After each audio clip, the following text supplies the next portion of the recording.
กูลักเฮียไอ้ที่ช่วยรองกระเพาะตัวแนวกูเลือกไอ้ตัวนึงมองกระเพาะชับปลาเตาเก่าแต่ลูกเชียงนั่นเนาะ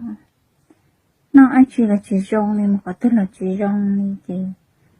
กูที่เลยมืออยู่ว่าจะช่วยรองกระเพาะนั่นแหละน้องนะจีนั่นถ้าอีสูจีแข็งร่อจีน้องอ้อสูตัว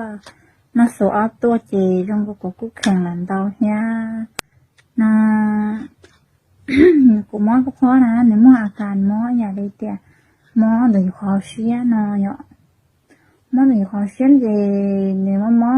ในคนที่สวมมอจะในชื่อตรงดักเก่านะเจมอตรงดักเก่าตัวที่มออย่างเจยงกังซื้อเจน่ะที่ริมอยู่จะช่วยน้องตัวด้านล่างจะเคลียร์กูเจในที่อยู่จะช่วยน้องตัวกูนอนะเจกูนอตาอ้ออีสูตาจะขังย่ออ้อสูตัวอะไรยังขังมันเดายกก็มันเนี่ยก็อยู่นอกตาลีสีอย่างนี้อ้อไปสูซื้อเจียยังรงแล้วนะสูนอเนี่ยรู้นอรู้กล้องนอเนี่ยป้า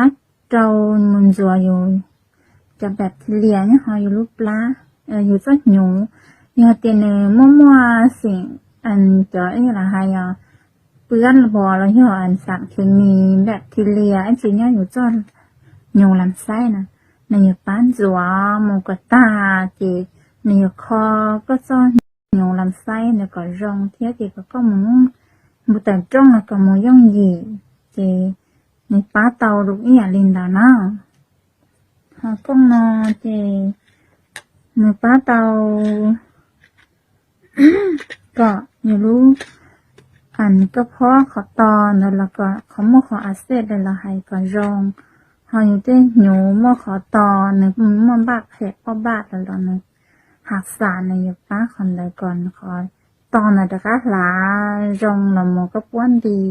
เนี่ยเด็กรองละโมเจก็อยู่เด็กรองปกติอย่างเด็กโก้นะโมไปกงที่สิมาอีกงเสียวกูตัวมีหยองมังงามก็ติดหลายแต่เสียกูที่คน